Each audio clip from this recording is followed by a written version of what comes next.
Hey, you guys, it's Negative Indicted TV here. We're almost at 100K. Make sure you guys subscribe, hit the notification bell, and also remember I go live on Wednesdays evenings. I drop an episode every Sunday, 11 o'clock. Make sure you guys comment. If you guys have any suggestions, any questions, whatever it might be, drop a comment. Let's get into this episode. Hey, check this out.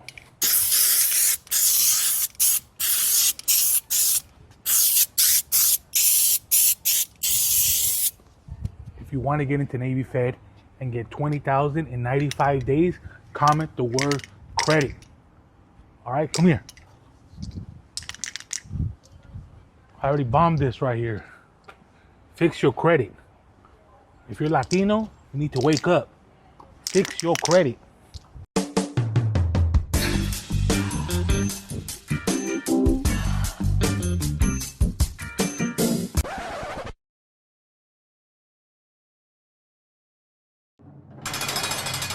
Hey everyone, welcome back to Indicted TV. I'm your host, Negra. Don't forget to like, share, and subscribe, and follow us on Instagram. Before we start, you already know I got to give a shout out to my sponsors, Royalty Honey, keep it hard, guys, and also for the best jewelry, for his glory. I know it's kind of crazy, like keep it hard and for his glory, but hey, it's funny though. It is what it is. You know, it's life. We wouldn't be here if someone didn't keep it hard on the set. The glory of God, we still wouldn't be here either. Yeah. Right? Right. So, like right now, obviously, especially right now these days, this is going to release on Sunday, and Sunday's Father's Day. So you guys, if you're watching this, happy Father's Day. I know life is crazy right now with everything that is happening. I almost didn't want to even release an episode on Sunday because I feel bad, with everything what's happening. But we got to work. We got to go to work, us that we could. Like a lot of people's fathers would be taken away. Mm-hmm. That's yeah. Like that's horrible. I've been seeing videos like people getting taken from their court hearings.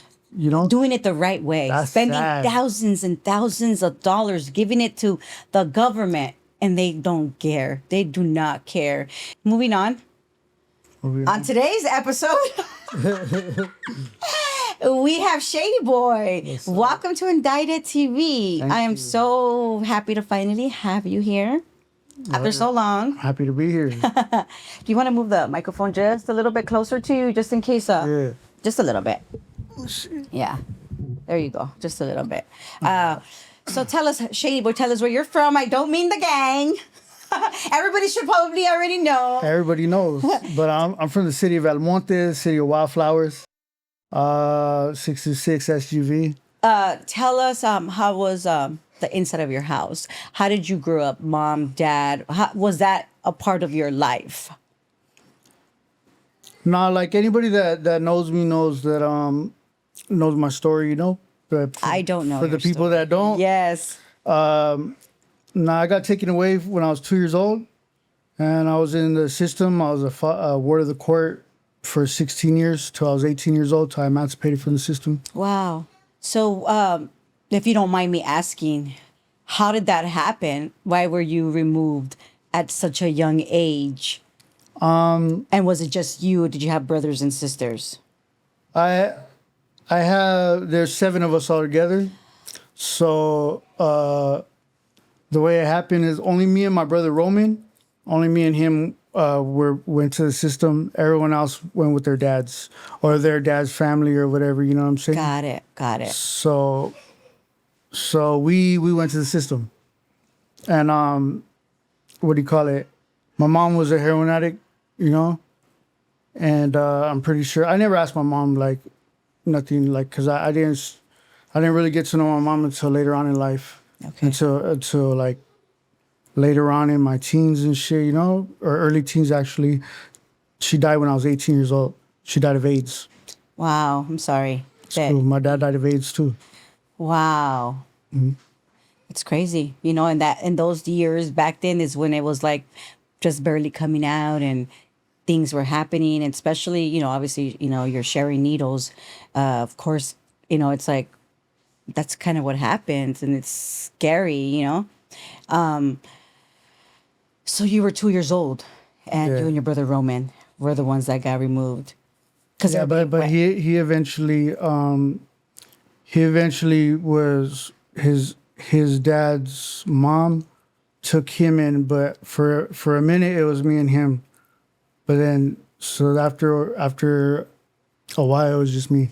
You know, so And obviously, when you're 2 years old, you don't probably remember much.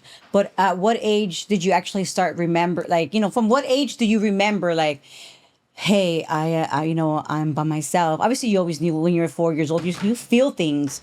You don't feel. yeah, like I don't know, I always knew like the people that I was with, I always knew I didn't belong to them. You know, so it's like I always felt like I didn't belong to nobody. You know, I like that was, because these places, you know, some of these foster homes. Sometimes I was with my family, and sometimes I wasn't. You know, because I was kind of a bad kid. You know, I don't know if maybe that affected me, Of course, it had. I Yeah. had to. affected my behavior or whatever. But I was always a bad kid, so I always bounced around. You know, went from foster homes to group homes, placements. But basically, go ahead, because I don't know. I just some of this shit is like really deep for me. You know, it's really like kind of hard to talk about sometimes. No, it's extremely deep, and Yeah. I mean, I don't expect you to, open up and let loose, and because it's your life, and it's extremely deep, and it's painful. and I guess I haven't really dealt with it. You know, like I always like just I don't know. Whenever something really like that really hurts me, I kind of push it to the side. You know, instead of really dealing with it, sitting with it, and that's kind of like my downfall sometimes. You know. But you realize that. Yeah. You for sure. realize that. So you realizing you gotta, I mean, who am I to say what you gotta do? I don't know what you gotta do, but I could just, hey, maybe you should face it and, Sure. not pick up the beer and not pick up whatever it is, The pipe or none of that. whatever shit. it is. Like, let's deal with it so that you could heal Yeah. inside. Because if you don't help yourself to heal, we're never gonna be okay. For sure. And you're a solid man. Your music is amazing. You're dope. You're dope. Thank you. And I'm not saying like all the pain is what makes your music dope, but Really, It like, is. to me. Like, It I mean, is. pain makes for good music, though. You know, like if you're an artist, you know, like, that your pain is like. I mean, it makes for good music, but you still feel it at the same time. Yeah. You know, so it's like it like that, you don't know if either to feel good or to feel Exactly. bad. Exactly. But you know, one thing I could say, like, with my music, like it was really something that came from like the deepest, darkest part of myself. So when I hear it over and over, it does help. It does heal me. It is That's your way. therapeutic to me. Yeah, that's your way of healing. That's your Exactly, yeah, yep. that's your therapy. So, okay, back to you being small. Back to you being small. Oh, still small. No, I mean a young age. I know what you mean. So obviously you're 6, 7 years old. Let's just say you're 6, 7 years old, because at this point now you kind of remember shit, and you remember what you go through and things like that. And you were obviously going to school. How was school for you? Because did you go to school with everybody else that was in the foster homes and the placement and things like that? Yeah, like I was in a foster home in Baldwin Park, and I used to go to Foster Elementary School, and I used to think that I went there because I was a foster kid, but that's just what it's called, though. You Oh know? my goodness. Yeah, that shit was funny, but yeah, school was cool. I was always a good student. Like, as far as, I don't know why, I've always liked history. I've always liked like English. You know, poetry especially. You know, I love poetry. I feel like I'm a poet before I'm a rapper. You know, I have like a lot of poems that probably will never ever be read or released. You know, but it's like that's like really deep shit. You know, that's like really deep. I shit. don't want to read. I'll probably cry. For sure cry. I for sure cry. Yeah, but yeah. So I always like school. I kind of liked school in the beginning. You know, it wasn't until later on I started life, you know, like junior high and shit. I didn't give a fuck about school no more. I had an F in PE because I didn't want to dress out. I know that. Yeah, like why am I gonna get all sweaty and go back to class? Like, you Put your know, regular clothes back on. yeah. So like I never really took school seriously at the end, you know. Which but fortunately though, I did graduate high school. Oh, good. Yeah, because I got sent to Leroy's Boys Home in Laverne, and they have a school on campus on grounds. So and it's all year basically. You get like little breaks here and there, but it's not like summer vacation shit like that, you know. So I got my credits, and I graduated high school, and that's one thing my mom wanted me to do before she died. She died 4 months before I graduated. Oh, she got to see at least. Yeah, I was supposed to actually do a song for her. I was already making music when I was in placement. That's how I started making music. And I was supposed to do a song for her. So the first verse that I did, I wrote it as if she's right there. And then the second verse, I wrote it like there's an empty chair right there, you know? But I performed that shit. Wow. Performed it at my graduation. It was pretty dope. Oh, that's super cool. Yeah. Yeah, was she there? No, my mom, no, she died 4 months Oh, for more. Sorry. No, you're good. So in the first verse, it's like basically saying like, man, like I'm only clutching my diploma for you, you know. And then the second verse is like you know, there's an empty seat where she promised she said if I play the role of a graduate, you know. Yeah. This is like, here I am, Ma, I made a jam so you could hear it, and if not in the flesh, and I could feel you in the spirit, you know. So it's like basically saying like I wouldn't really be here if it wasn't for you, like. Because I had to keep that promise to you, you know. I had to, you know. I had to graduate. But the day I graduated, though, I was supposed to stay longer. I had an age waiver. 'Cause I was already 18 to stay longer in the placement. The day I graduated, I bounced. My cousin Papas swooped me up, and I took off.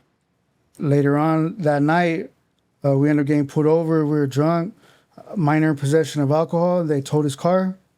I had my diploma in there. I never seen it again. Oh. Yeah. But you got it. But I got it. But you got it. That. And you got it for you, and you got it for your mom. Yeah. Well, throughout all of these years, while you're in, you know, the placements and the foster homes, you know, you're at, you know, as a teen and a young kid, did you have relationships with your brothers? Because you said there was 7 of you guys. Yeah, for sure. Not all my brothers and sisters, because like my oldest brothers and sisters, like they lived in, their dad was from Chino, you know, so they lived. So not so much with them, but like with my baby brothers and then my sister Vanessa. Yeah, like we to this day, like only me and my sister Vanessa are really close, you know. And that's just life, though, you know, like. And I don't know, like being away from people for so long or whatever, like I kind of isolate myself a little detached, bit. Yeah, and it's nothing towards them. Like I love my brothers and sisters, you know, but I don't know why. I honestly don't. I don't know why.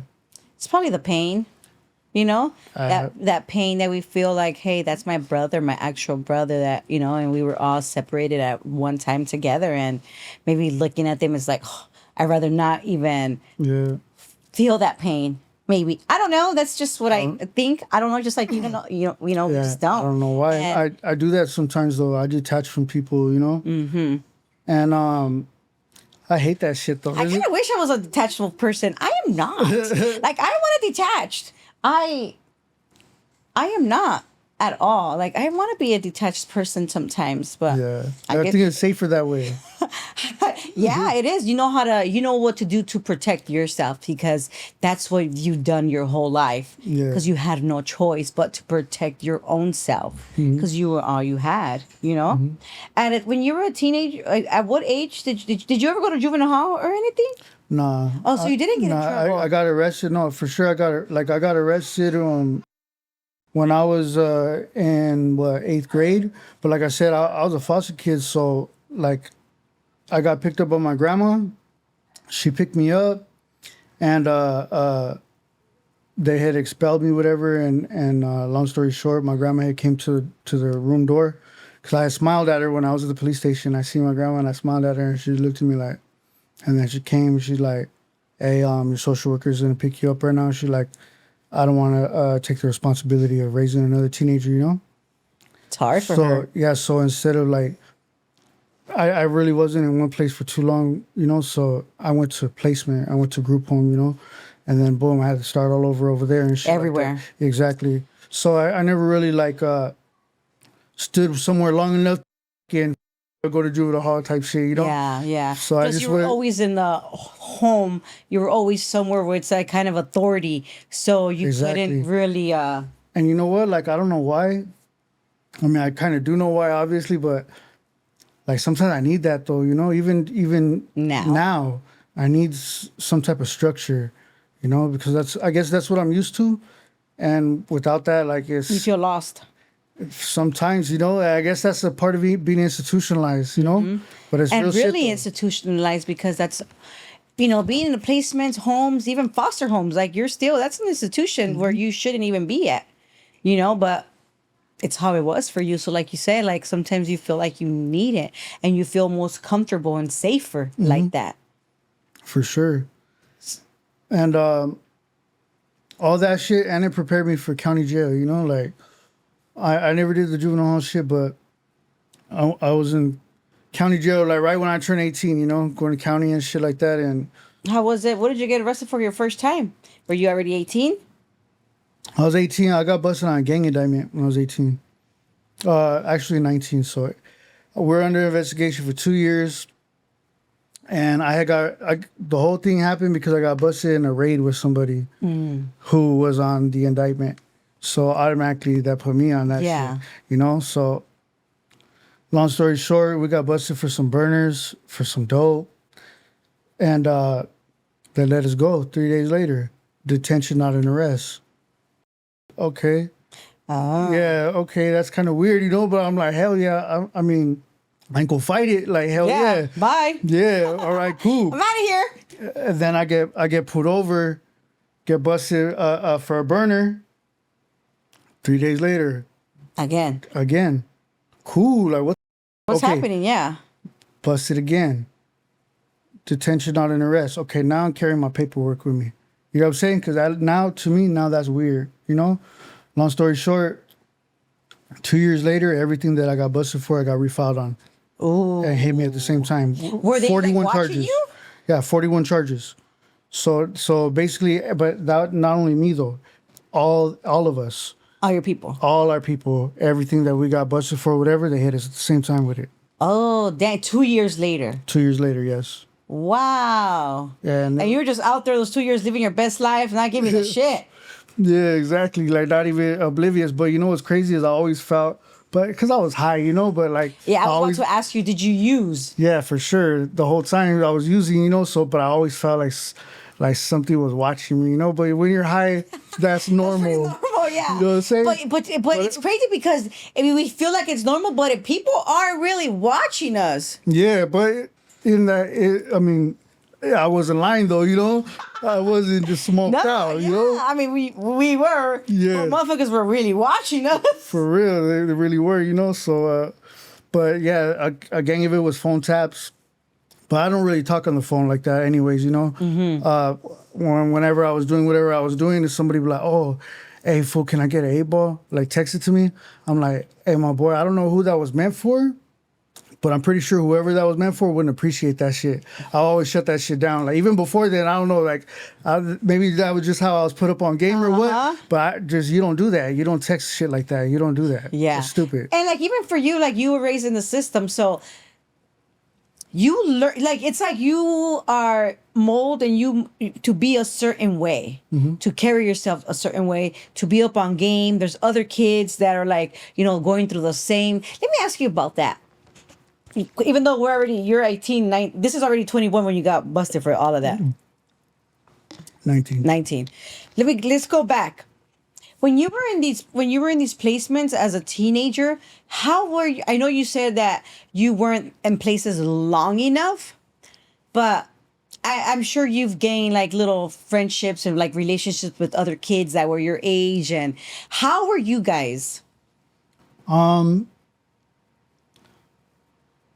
Basically, like being in in situations like that, group homes placements, like it's kind of deep, because we're going through the same thing, like people will go on home passes during the holidays, and it was like me and this black fool.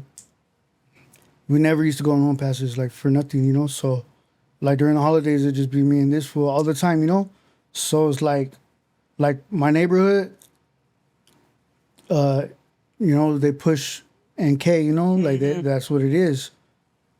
But I think being in places like that, I never really tripped on that shit, Because that's who you had. Yeah, You guys like- just had each other. You guys sat and you guys ate. You're kids. Yeah, we're kids, So I guess that never really stuck with me. I don't really care about that, Mm-hmm. You know what I mean? But what do you call it?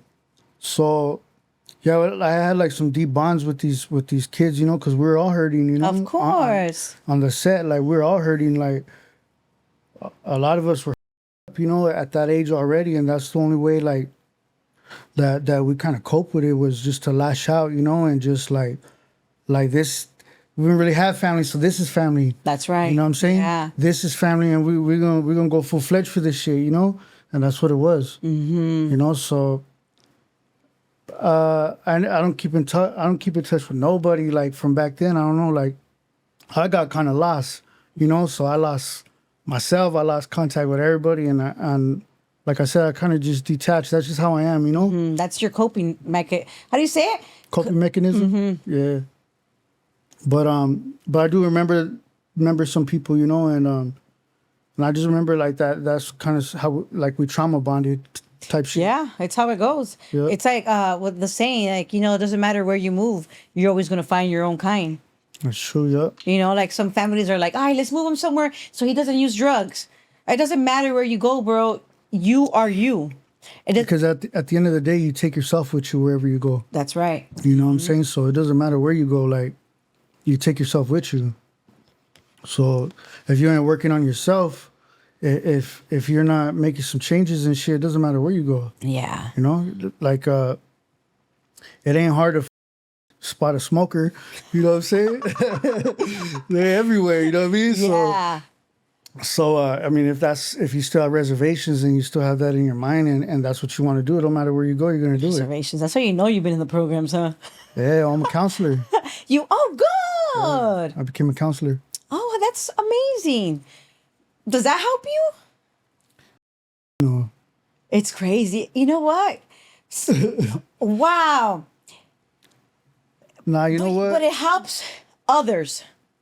It helps others, but it does take a toll on you, though. I'm not gonna lie. It takes a toll on you because you care about these people. Like you're not supposed to, though. You can't help it. It's not that you're not supposed to, but you can't blur that line, But it's you're like human. yeah. But whenever I see somebody like that's like from a hood or something like that, I want them to make it. And Yes. when they don't, it's kind of up, like damn man, like we were doing good, homie. Like, what the heck are you thinking? Yeah, like man, if we got like so much progress, you know what I mean? And right back. And then boom, you just like this place, I'm gone. Like that, man. It does suck, It sucks to see that, but at the end of the day, like I mean, we're all grown. We're gonna make our own decisions, That's right. And we can't. Despite anybody telling you nothing, When I was Yeah. growing up, man, I had mentors. Like I was in this program called the Rescue. It was at the fire department in Almonte, and my mentor was engineer Jim Roy. He was the one that used to drive the fire truck, and like it's for at-risk youth. But at the end of the day, like my mind was already made up. It doesn't matter what anybody tell me, So, and I guess that just stubbornness.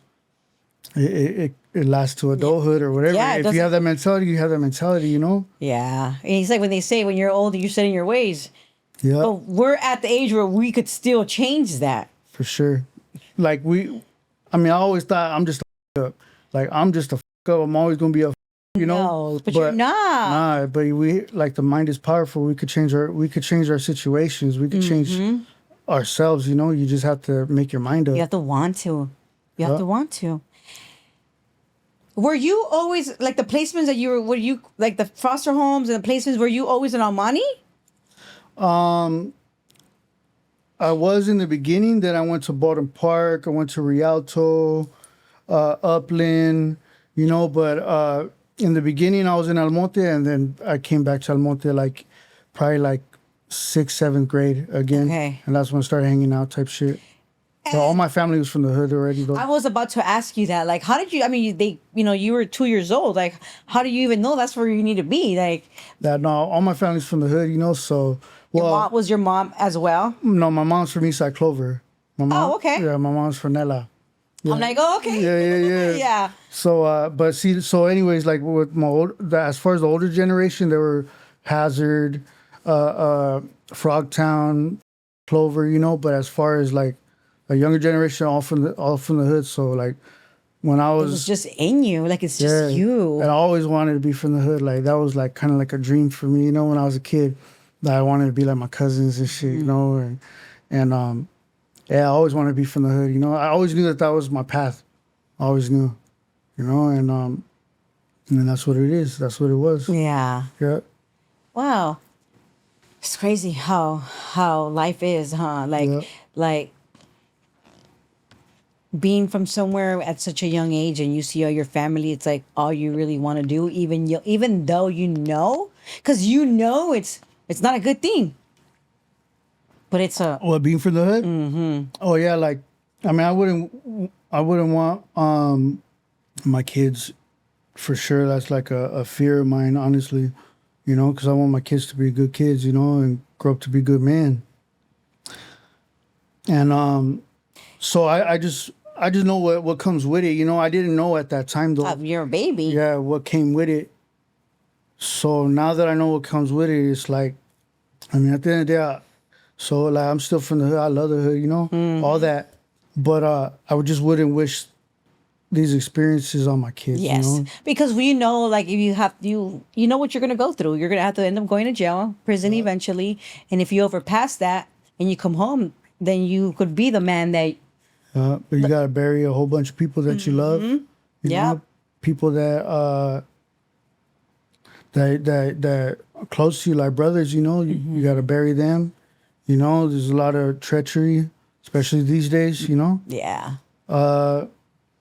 It's just up. Like the streets is just up right now. Yeah. With all this fentanyl shit, everything just changed. Completely. And just people change. People's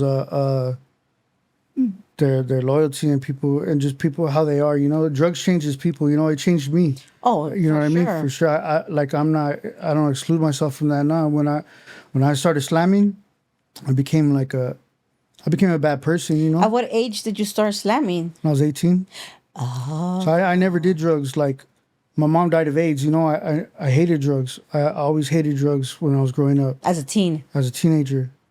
When my mom died, I got high for the first time ever, just because I see like how people were, like, like they were just mad, cold-hearted, and I just didn't want to feel that. I didn't want to feel that no more, So I got high for the first time ever, and like 3 days later, I slammed, because I wanted to be like that.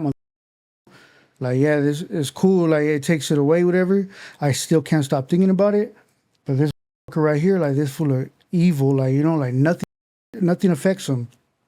So I slammed for the first time, and it was on from there. But it affected me like that, It made me like that. How that careless. person was. Yeah. Careless, selfish. It's just about me. Yeah. Nothing else matters. Yep. And you know what? Like, I could admit, like, I was always selfish in that sense, where I always just thinking about my pain, thinking about me, you know what I mean?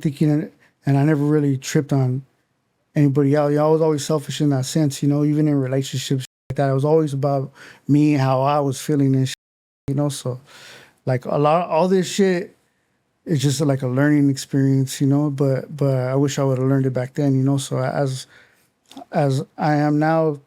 But as a kid, as a young, how can you really learn it when you're not even safe and you're not even comfortable to be your own self? Yeah. So all you really wanted to do is just numb everything because you don't know how to cope.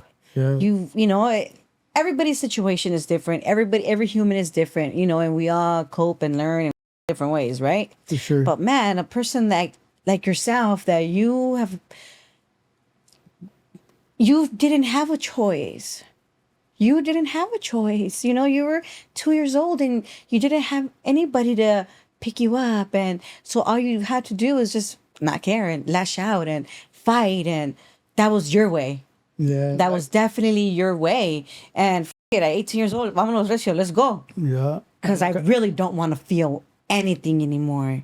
I've been thinking or before, like I said, but see, when I was high though, like when I was slamming shit, I would really be deep in thought though, like, And no I lie. think that's the problem. Like people think that you're gonna escape, and it makes you even worse. Yeah. Like you don't feel for other people, but you're in your head 24/7, and that's sure. why you start talking to yourself, and you start doing all of these, and then you're just because you're just there walking around talking to yourself. Not only that though, like, it's like when all you do is think about that shit over and over and over and over and over and over, right? But you don't feel nothing though. But once that drug wears off, all that shit, it just hits you like a flood, you know? So it's like, it just really, honestly, like I really lost myself. I was really lost before, you know? Just like on some evil shit, you know? Just on some other shit, you know? And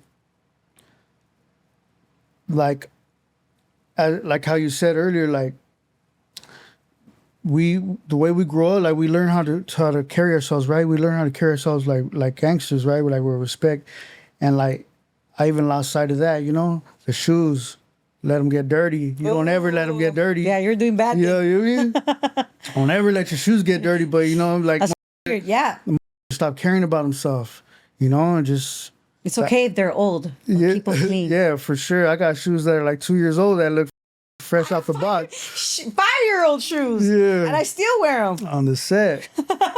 But it's like so like I don't know. You start losing your value. Like I said, I it changed me as a person too. You know, you start losing your value, your self-respect type shit. You know, and do shit that you wouldn't do. Like I don't steal from nobody. I'm not, you know. But I was robbing people. You know, and shit that I wouldn't like now. I don't feel like that's cool. You know, Definitely not. you know, yeah. because at the end of the day, like that's somebody worked for that shit, you know. Mm-hmm.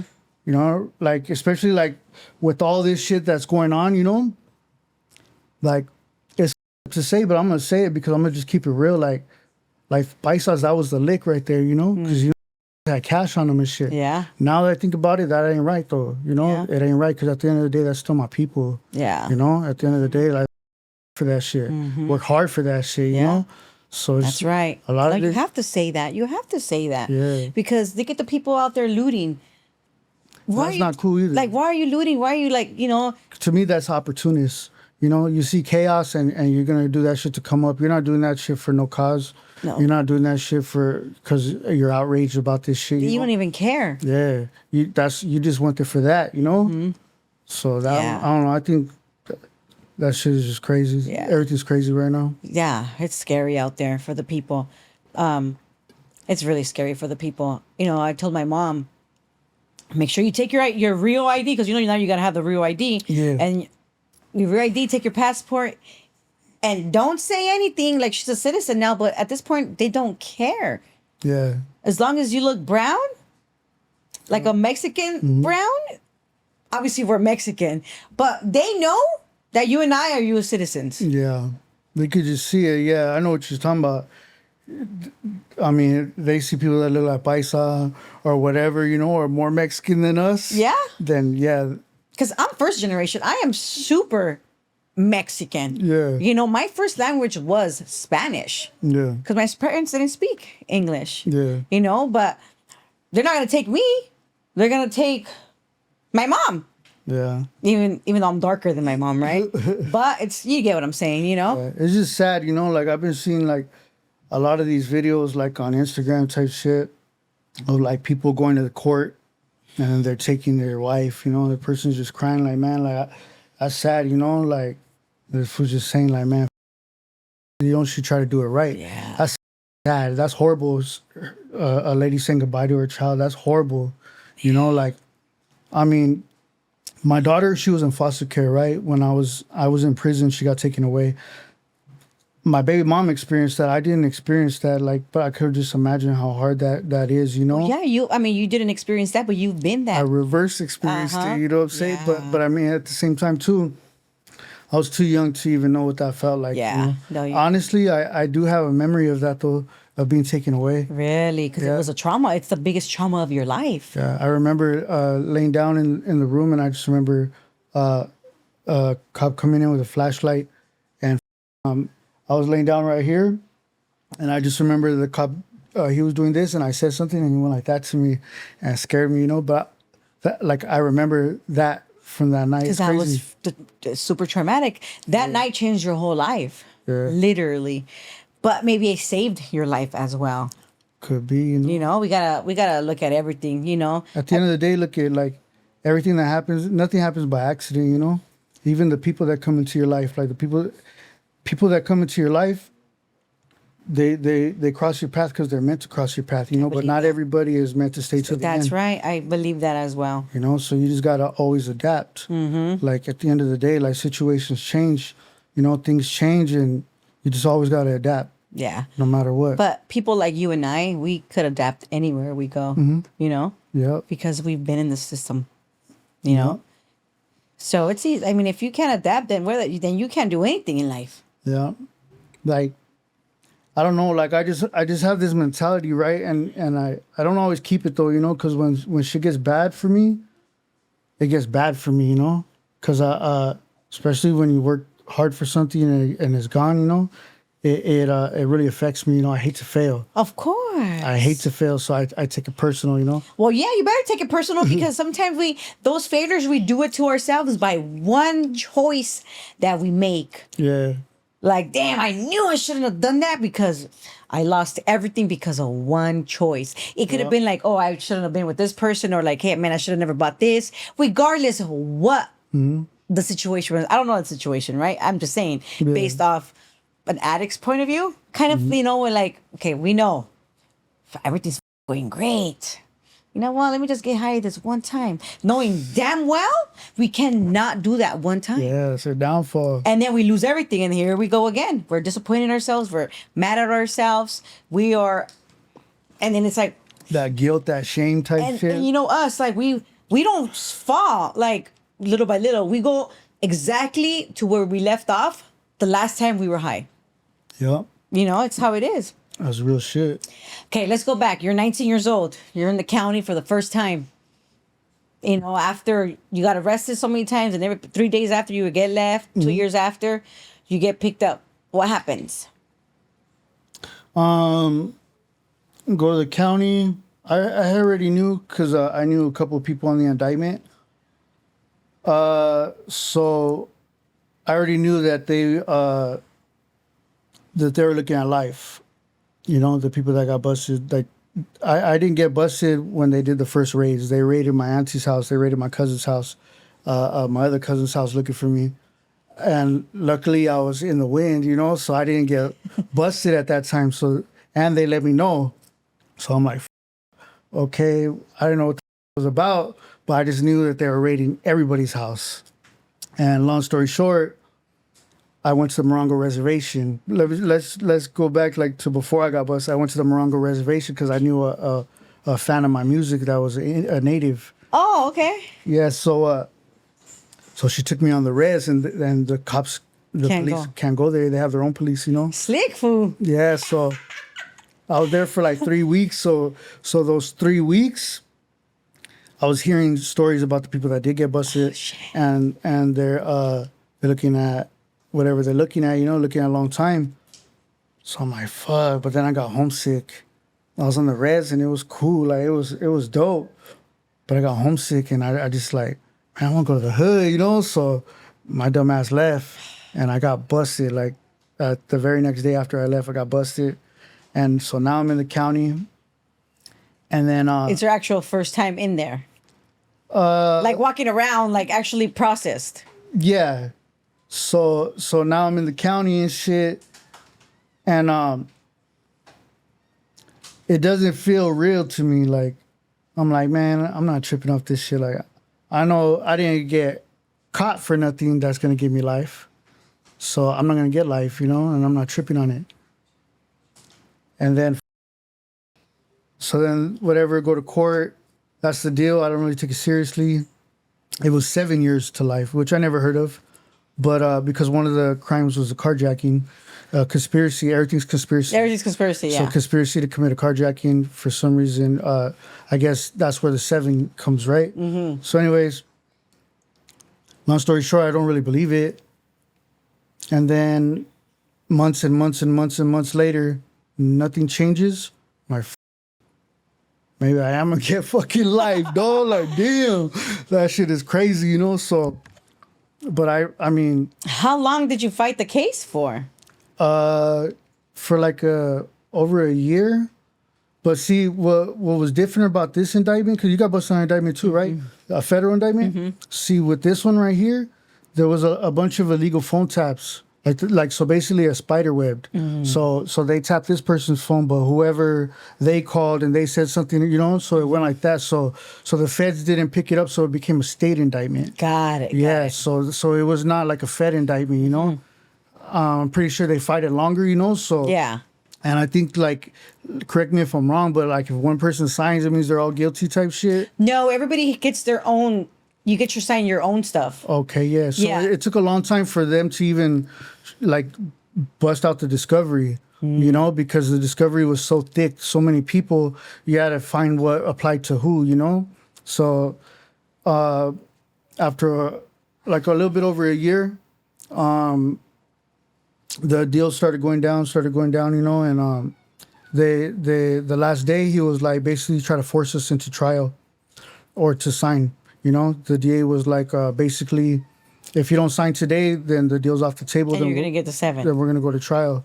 Oh, shit. Yeah. So I had a state appointed, you know, and I asked him basically what are my chances, you know, at trial. And he's like, look, at the end of the day, they're gonna paint a picture of everything this neighborhood did. It's my job to say, yes, that's true, but it doesn't apply to my client. Yes, it's true, but it doesn't apply to my client. He's like, in the end, you're going to get convicted, you know? But I will tell you, you have a really good chance at an appeal. What does that even mean? Yeah. Yeah, so I'm like, what the hell no, you know? So I told this fool, like, I told my attorney, I won't take no less than 4, you know? And then we still have the nerve. Excuse me. I won't take no less than 4, you know? Yeah. And then they're trying to give me 7.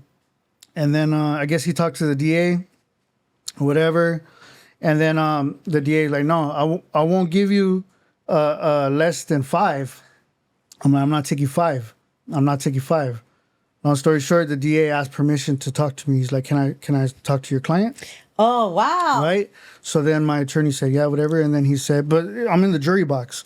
So then he's like, Torres, he's like, what are you looking to get out of this? You know, like what like basically you won't take 5. So what do you want? I'm like, give me 4. I'm not giving you 4. I'm like, well, give me 16 and a half. And he goes, 16 years with half? I'll give you 16 years with half. I'm like, no, fuck no, you know? So anyways, long story short, he closed his book. He said, we're ready for trial. He walked out.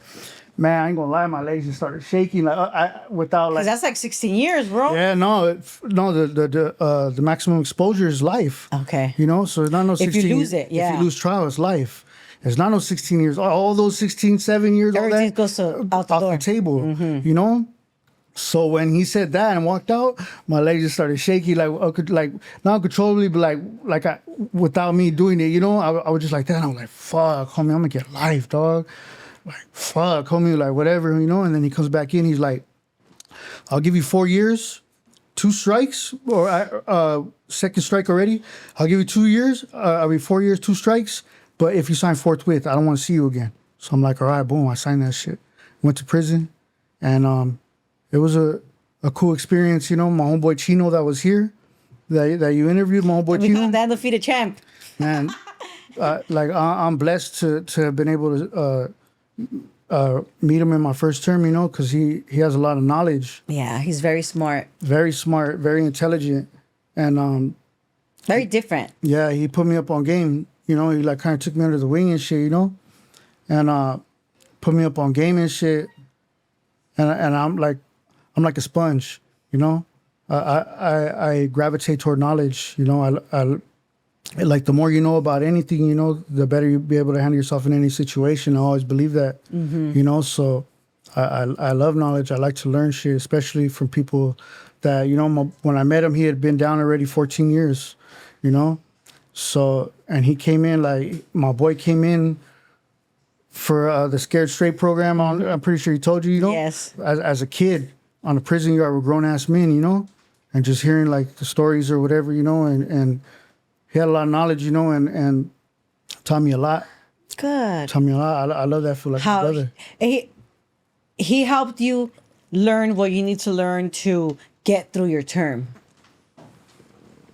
Not only that, like, he taught me a lot. Like, yeah, it got me through my term, but it's what he taught me, you know? Like, most people in the hole, they're not, that's where, like, where you go when you do some shit, right? Where, like, you would think the bad are in there, you know? A lot of people that are in there, you know, too, is because they're walking around like they're hella hard. You know, like they're putting up that front, like they got a chip on their shoulder. Well, homies want to see what you about, you know? Yeah. So it's like they're not there because they you know, they're there because somebody sent them there, you know? Yeah. Like, you know, so I understand what you're saying. basically, you know, so you learn how to carry yourself, right? You know, be yourself. Be yourself, you know, and take off a mask and reveal who you really are. You know, you got to have courage to do that, you know? So just things like that, like some deep shit, you know? Yeah. And it was cool at that age, you know, because I was lost, like I said. That's when I was slamming and all that shit, you know, and I was really bad. So when I did my first term, it's like boom, I had a break from all that. Oh, so you didn't get high through your Hell no. Oh, okay. I don't never get high when I go to jail. Never, because at the end of the day, you always got to be right. You know, you got to be right. I love that you say that. You guys better be listening. Yeah, because look it, if you're high in a situation, something pops off, you're automatically in the wrong. You know, automatically whatever you say is questionable. Because You you're know? not even you. Yeah, so you gotta, especially too, like it's like when drugs land, that's when you see scandalous. You Give know? us an example. Okay, so look it. I'll give you an example. So I was in Supermax, right? Superman Wayside. Wayside, Supermax. A white boy comes in, and he comes in with like an 8 ball of dope, When you say dope, do you mean heroin or meth? meth. Okay. So he comes in. He has some heroin too, but it's like a very small amount for him. But he came in with like an 8 ball of dope. So, anyways, it's me, a older homie, and then the homie from right. He had the whole pad. Long story short, it's like a late night. So we were right there rapping, drinking coffee, rapping. I was rapping and shit. And where they put that white boy, it was on the bunk all the way at the top with the homies. So he's just leaning over, listening. I guess when he got there, his people asked him if he had anything. He said no. He lied to them. That's his business, you know? Mm-hmm. So whatever, we're right there rapping. He was feeling it, you know? He was like, yeah, that's dope. He's like, hey, what's up, fool? Like, he blesses me. He blesses a couple of the homies right there with some shit. Like, fool, let's party. I don't get high in jail, you know? Love that you said that. Yeah, so I put it in an envelope. I knock on the door and I pass it to my homeboy from my hood that's next door. Like, boom, that's you, fool, you know? But I gave it to him. I didn't sell it to him. I gave it to him. Long story short, he slams, you know? So he knocks on the other door and asks for the R to slam. Mm-hmm. It just so happens the person in that unit had the whole corner. So he's like, there's dope in the house and I didn't get my cut. So he wrote a little wheel out, whatever. Long story short, we let him know, like, first he wrote it, we let him know the situation, then he hit up the Gavas. The Gavas said, this fool say he don't have nothing. So it made it look like we lied. You know what I'm saying? Long story short, without going into detail, I had 3 hard 39s coming, which, you know, 39 seconds, 3-on-1, 39 seconds. Oh, dang. The homie was supposed to get smashed out, the homie that had the pad. And it was just some crazy shit, right? So that's what was supposed to happen, right? Nobody smashed him out. Like, no, we're not smashing out the homie because he didn't do nothing wrong, you know? It was a situation, you know, because when he wrote that wheel, he wrote it to someone else. And when they read it, that he needs to get smashed out, the homie's like, what the? And like he got like tears in his eyes, you know, but he was just like, "Dale gas, homies," and he had tears in his eyes. That shit was sad, you know. Of course. Like he was saying, like, "Come on, homies, like you don't smash me out." Man, we jumped up like me and the homie. Hell nah, fool, ain't nobody touching the homie, dog. You know. So long story short, Because everybody was solid. Nobody Yeah. did anything wrong. yeah. So at the long story short, we got the gava. The gava put it in the envelope. We sent it to this fool. Told him ain't nobody getting smashed out. There ain't no hard 39s, nothing. And we'll take our chances at court. Once he got the dope, he sent a wheelie back. Oh, everything was a misunderstanding. And that's Don't what even trip, happens. homies. You know, it's all good. You got Gallo. You got to stay up all night and watch the pad. I ain't doing none of that.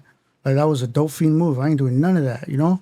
So, like, yeah, people are solid and all that shit, you know, but once drugs land, it's a whole different Because that story, you know? addiction, it's not even you anymore. Yeah, so that's why I don't get high in jail like that.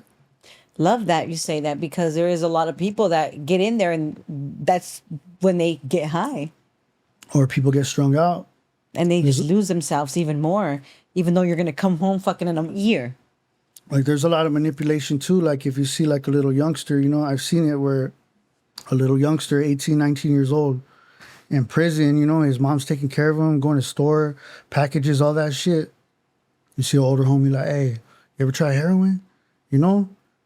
Next thing you know, like, you know, this fool's hitting, you know, he's always got it, you know, and you're his partner because you got him high, you know? And this fool's kid, his life's fucked off. Mm-hmm. Hep C, all this shit that happens, you know? Yeah. So it's just like, I just stay away from that shit, you know? Yeah. In jail, you know, I just like to, like, the way I look at jail is like a reset, you know? Get my mind right. And that's how it was before.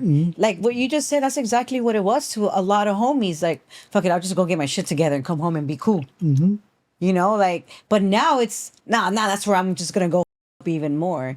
And I love what you just said right now. Like, there is older homies that are like that, you know, that, but it's not the actual ones that are like, you know, like, doing the right thing. There's some in their older homies that are doing the right thing and they don't get high and they don't like those kind. No, for sure. They don't like those kinds because those kinds is not okay. Like he's just an addict Yeah, preying on the kids. He's a dope fiend. Exactly. You know, and it's like, oh, it's the homies. Like, no, it's that one individual, those certain individuals that are the dope fiends Yeah. that ruin it and make people become, you know, like go to the different yards because they don't want to deal with that. Yeah. I mean, it's not okay. No, for sure. It's definitely not okay.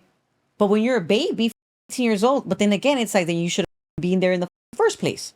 Yeah. Meaning in jail, you know? Yeah, but like, I hear you. Yeah, but at the end of the day, like, we shouldn't do that to our own kind either. Exactly. No, I definitely agree. Like I don't like that. Like, it's up to as older homies. It's our duty to give our younger homies good guidance. You That's know? right. That's right. It's our duty. That's right. We have to. You That's know? right. And so it's just unfortunate that that's just the game. You know, that's yes. just what it is. Yes. We still have homies that do that though. A lot. You know, that we have homies that do give good guidance and also, like, see, look at the way things happen when I went to prison at that age. Because you're 19 years old. Yeah, I was already, like I said, I was lost, you know. I felt like a lot of pain, a lot of unsure. I was unsure of myself, you know, and it could have gone either way, you know.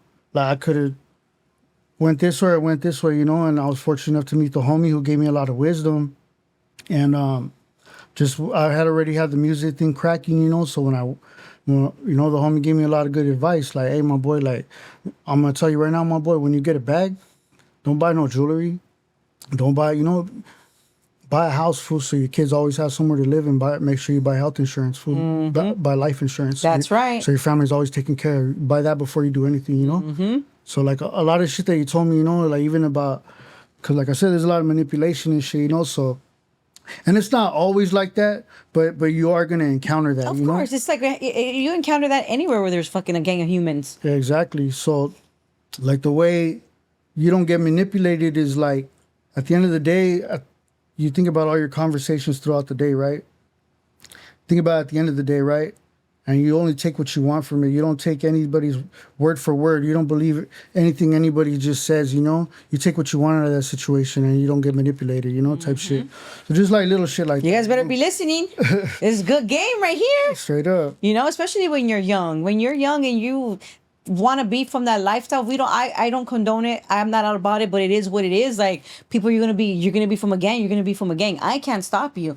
But if you're gonna do it, Yeah. By all means, yeah, do it right though. exactly. If you're gonna do it right. You That's know, like, right.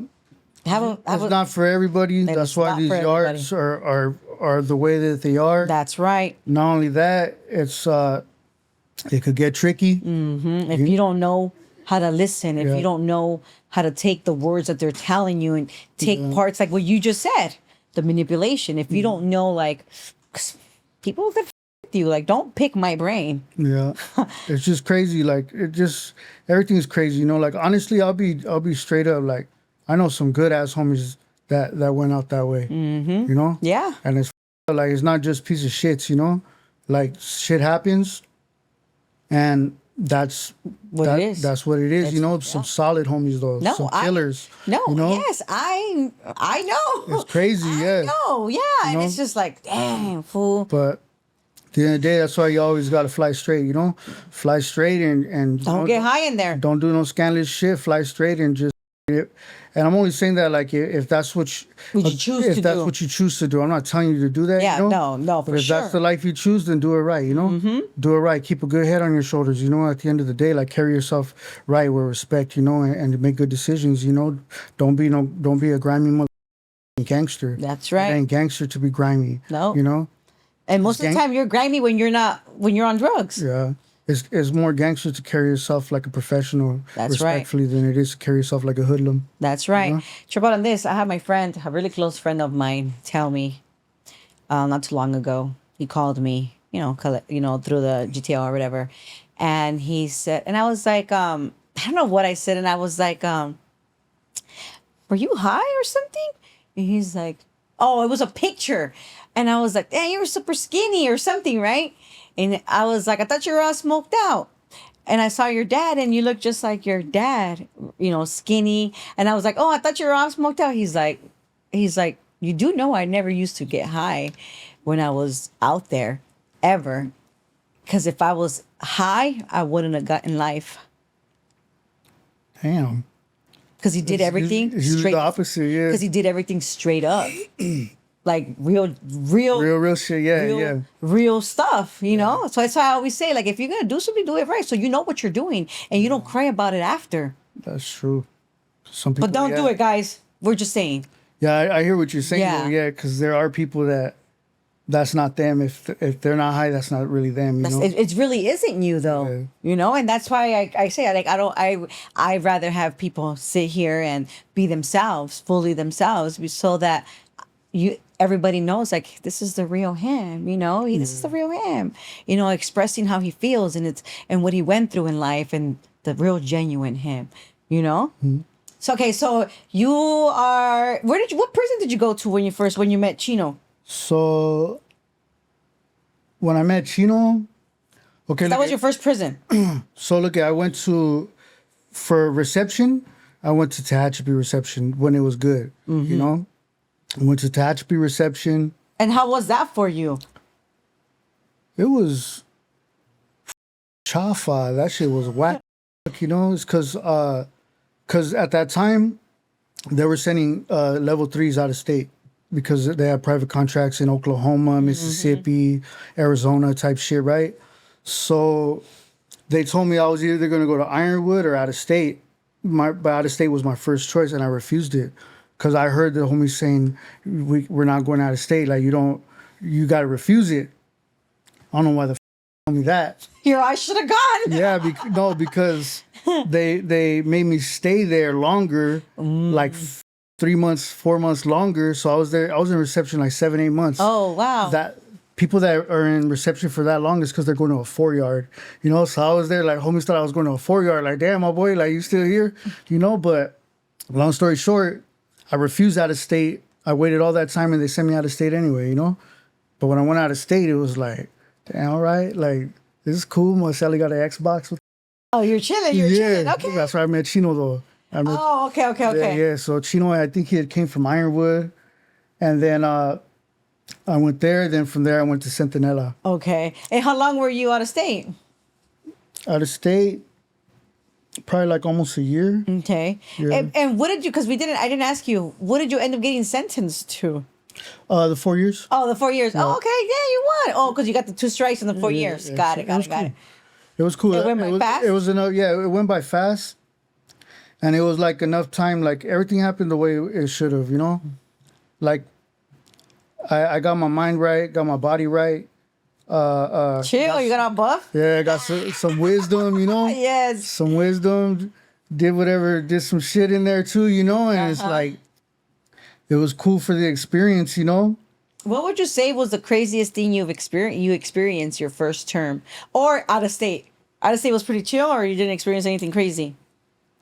I think out of state, just like my Sally, who was like a really close friend of mine. Okay. You know, we became Even friends yeah. in there, you know, and really, really close to me, you know, like he tatted my whole chest plate. He tatted my throat, my neck. On the You guys were lockdown. entertained for sure. We were on a lockdown because they Yeah. beat up a cop. Oh shit. So, but see, when that happened, my Sally was in the shower when that happened. And one of the homies, you know, you're not supposed to get drunk and go to the day room or nothing like that, you know. So one of the homies was doing some sloppy shit. Cop came in, whatever. They exchanged words. The homie took off on him. So, That's ruined it. I mean, you mess with one bean, you mess with the whole burrito, you know. So That's right. everybody started smashing this fool. Everybody started fucking this fool up. And long story short, the gooners came in. They had pepper balls, like paintball gun with pepper balls, the pepper spray, whatever. They do all that. Everybody's laying down, and I look over, and my Sally's still in the shower. So it's like, what the fuck? Like, damn. And the homie's laying down right here, you know. He was butt-ass naked, though, you know. So at the end of the day, like, we all had to jump, you know. So we went on lockdown for, like, a long time, like 6-7 months, something like that. And then, So your Sally had no idea this was happening. no, he seen it, but he was naked. And he was like, the shower was like all the way over here, you know? Oh. So when we got off lockdown, that's when he did my chest plate. But then when we got off lockdown, he's like, come with me to talk to the homie, you know? He comes, he speaks his piece though, you know? He's just like, look, my boy, like, at the end of the day, I know I fucked up, you know? But I was butt-ass naked, my boy. There was 15 motherfuckers on one dude. I was butt-ass naked in the shower, dog. He's like, but I know what it is, you know? Put something in my hand, I'll handle whatever you ask me to handle, you know? Come in my cell, dog, send whoever you want in my cell. I'll take whatever I got coming, dog, but don't snake on me, because I'm a solid homie. I just fucked up. The homie told him, nah, you good, whatever, you know? Long story short, like, it didn't play out like that for him, you know? So I think, so that kind of like fucked me up, you know? Because I felt like, man, that fool was a man about his shit. But like the homie said though, he's like, hey homie, like, you should have came out with your fucking dog. Like, straight up. You know, so at the end of the day, like, it is what it is. It's cutthroat, you know? It is And- what it and is, yeah. These are the rules, you know? And these are the rules you gotta abide by. That's just what it is. Yeah, I mean, it definitely is true. It's true, and obviously, you can't control what the rules are. You know, just for example, like what's freaking happening right now. We can't control these people. We just have to keep fighting. Just like in there, we just gotta keep fighting. For sure. You know. But So yeah, so you were there for, you said how many months? almost a year. A year. So 'Cause I already did that time in the county, you know, and then the time in reception. which is 8, and then another year. So Yeah. then you went to Ironwood. You said No, I went to Centinela. Centinela. I went to AR. And how was that? Because now you're in California State Prison for the first time. Now receptions, but Prison, but yeah, mainline. yeah, but yeah. mainline, That's what I mean. That's what I mean. So honestly, I really like Centinela. Like, Your face. I swear, because it sounds stupid to say, No, you know. what I mean, you like it is while you're there. Obviously, you have to like. Oh, you're not gonna be like, oh, I fucking hate this place. Yeah, we hate the place, but we like it. Yeah, like honestly, like they have some bomb ass food. Oh, You know, tell me about your favorite food. Chilequiles. They made their own little chilequiles. This was back when, like, on Saturdays you get a big ass piece of coffee cake. Ooh. They still have the Grand Slam on Sundays and shit, you know. So every holidays they give you chocolate milk. That's the only time you get a chocolate milk is on the holidays. You get like a deeper dish, you know. You got ham that looks like oil, you know, like oil. You see like the reflection is like green and purple and all that shit. That's just on the ham. You don't know what that is, but it tastes bomb though, you know. So like for in that sense, like the food was good, but also as far as the homies too, you know. And then also when I was in Centinela, so I didn't get out when I was supposed to. So when I was in Centinela, like I was already on S time. I was working in canteen, best job you could ever have. I think it's like a best job you can have in any kind of jails. Yeah, canteen is the best, you know. So like the homies don't want to be waiting in the line all day in the hot ass sun, you know. So the homies come up. But it's kind of annoying though, right? Like, oh. Nah, that was my hustle. That was my job, you know. Okay. Like, put me to the front. Put me to the front. Don't shit. $5. All right, cool. You know. So. Oh, okay. You're coming up. Yeah. So I didn't go to store. I had nobody taking care of me or nothing, you know. So, but I always went to store fat because when I would come home, I had come with my bag full of shit. No, because everybody broke you off. Yeah. So my Sally be like, he'd be like, what do you want to eat, fool? Let's make some root beer floats, fool, and some burritos. Damn. All right. Floats? Yeah. So. Do you used to get ice cream? Yeah, we get a pint of ice cream. Oh shit! How do you put you with the ice? Or you just keep it cold? Or? Nah, you gotta eat it right then and there. Oh shit! Yeah, so I'll get like the vanilla bean ice cream, get some root beers and shit, jalapeno squeezed cheese, tortillas, or whatever, you know. And we eat burritos, being that food used to eat good. Hell yeah! You know, I'm all hungry. Yeah. But so like that was a bomb ass job, you know. So whatever, I was about to get out, and I was on. They put me on S time. S time is when you lose your job. You got a week to the pad. You're about to go home or whatever. Mm-hmm. Some shit happened, so I go to the hole, and I go to C6, AdSeg, and that right there, that was like the best experience, honestly. Tell me why. Oh, tell us why. Because that's really where you learn, like, the unity type shit, you know, like canalismo, you know, like that's where you really learn that, you know, because you don't see it on the yard like that. But it's like, so when you're in there, you don't go to store $180, $220. You don't go to store, you go to store like $45 a month, you know, Just for your hygienes. for whatever you could get for $45, you know. So we're on a tier, right? There's probably like about, I don't know, maybe 10, 11, maybe more cells around that, roughly around that amount of cells, right?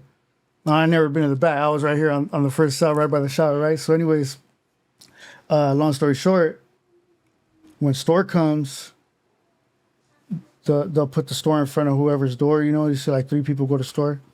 And then after the people leave, you know, they'll get on the tier. And right there, like in the hole, they don't acknowledge you without acknowledging your celly. They're not just going to say Shady Boy, you know. They're going to say Shady Boy and Psycho because you're on the Gallo too, you know. You're solid too, you know. So long story short, they go down each cell. Camarada Shady Boy, Camarada Psycho. See, were you fortunate enough to go to store today, Camarada? No, I was not, Camarada, but thank you for asking. Next cell, next cell, next cell, right? At the end, Camarada Shady Boy, Camarada Psycho. In the first cell, sí, shoot your línea. Oh, shoot my línea. They connect all the way from the back. And the people that went to store, they're tying food. Oh. Right? So every single person that did not go to store eats. You're pulling in soups, you're pulling in whatever, you know? So it's like... And everything fits under the door. Everything fits under the door, yeah. Wow. So it's like, that really shows, you know, like brotherhood. We're all type eating. shit. We're all gonna eat together, you know? And like, one thing I learned in jail too, in prison too, is like this is why we do a Southside spread, right? A Southside spread is like when you eat with somebody, subconsciously you become close to them, like without even realizing. That's why a man, when he takes a woman out on a date, he takes her to go eat, because that's really when you bond with somebody, you know. So it's like that was really dope to see that, to learn that. But yeah, so I learned a lot, like in the home. It's nice and quiet, you know, nice and quiet. Not only that, like the workouts, it just makes you feel good. You know, like you work out for 3 hours. You know, 3 times a week. That shit's brutal. You know, like 32 different exercises. I remember when I first started, when I first got there, I couldn't hang. But what did they used to say? You could do it. What did they say? No, my older homeboy, little man from my hood, he ran the workout, right. So when I was running in place, I was like, homie, I couldn't do it. I was running in place. He's like, I know that ain't my homeboy, Shady boy, running in place. Homie, so there. And how did they know though? They could see like the shadows or something? Nah, because it's a cage. It's a dog kennel. Oh, Yeah. okay. When you guys come out. Okay, got it. So, it's a dog kennel. So it was cool though. Like even the workouts, like that shit, just like an army, you know, like military. It's like it just like you in the big leagues, you know, like it's not like it just feels good and it feels that if it feels that love that you need. Not only that, it feels structured. It feels right. What you like? Yeah, it felt right. Like it felt like I don't know. It just made me feel a different type of way. And like I said, I don't wish that upon nobody. I'm not saying I don't glorify that, whatever. Mm-hmm. But I will say, if you do go to the pin, go to the hole, for sure. Go to the hole. Do right it's though. It's gonna do you right, for sure. Do whatever you got to do. Go to the hole, and it's gonna do you right. You know, I think everyone who goes to prison should have that experience. You know, because just because you go to prison don't mean shit. You know, there's J-Cats in prison. You know, there's lames in prison. There's PCs in prison. That don't mean shit. If you're gonna go there, you know, I would recommend that. You know, Yeah. go to the hole. To get yourself right. Mm-hmm. Learn something. Yeah. And use it for yourself, you know? Yeah. Oh, dang, that's crazy. Love that. I love that you said that. I love that you said, like, you know, that they ask who didn't go to the store. And if you didn't, everybody sends you something. It's dope. And then, like, we have, like, it's super quiet. Ain't no TV. Ain't no nothing, you know? Now I hear they have, like, a little wind-up radio, but this is way before then. So, out of nowhere, it'll just be quiet. We'll be reading whatever, and then you just hear a homie get on the tier. And, like, the homie Wicked, that fool could sing, like probably one of the best singers I ever heard in person. You know, he was a lifer. He died, but he's a lifer. Man, that fool's voice was so dope. So I don't know, it's just dope. Like He needed to. So gang homies would pump me up, so I'll be rapping on the tier and Aw. shit. Wait, what did the guys used to tell you that when you would rap, like See, I was like, the music was blowing up before I went to the pen, whatever. But when I went to the pen, I ain't never told nobody I was a rapper. Whenever homies would ask me, because they recognize me, whatever, ask me to rap, I never would. Because I don't want the homies to see me like that. Like look at this. I'm not a rapper, homie. You know, like I want you to take me seriously. You know, at the end of the day, like, so I never really had that. Like, that wasn't me. You know, but I was there with individuals. You know, I was there with Chino Grande, and it was just a different. Your face expression. And Yeah, because at the time, me and him were, because we got down before I went there, me and Chino. So then, like physically down. yeah, we got down. Oh shit. We got down before I seen him in prison again. So that was like my first time seeing him again. And then it was cool. It was weird, but it was cool because it was just kind of like. Because you guys were both in the industry. Nah, just because we just had to squash it. Okay. Because you don't handle shit like that in prison, you know. So we just had to squash it. It was cool, but it was just different. Like the way homies treated me compared to the way homies treated him. I didn't want that. And not to say nothing bad about the homie, because I'm just being real. I'm just being honest, you know. Mm-hmm. I didn't want that, so I never. When homies would ask me to rap, I never would. But what about when you were in the back with the guys? Back there is different. That's what I was gonna say. Like, it's more respectful. They wanted you to do it, and obviously you're gonna be like, no, I can't sing fool. You're like, oh shit, let me see. Yeah. So it was just different. It's like the radio, you know. Yeah. And then and you're saying some real shit, like, you know. It was a dope ass experience for what it was. For what it was, exactly. For what it was. So, when did you end up getting out? How long more did you have to do? I stood there for like 6 months, maybe 5 or 6 months. And honestly, I stood there because I wanted to.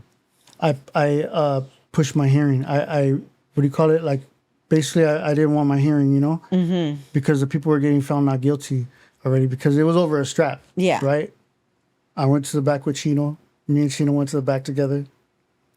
It was some shit, and there was a strap that was dropped somewhere over here, and they said that it was within arm's distance of me, and him, and someone else.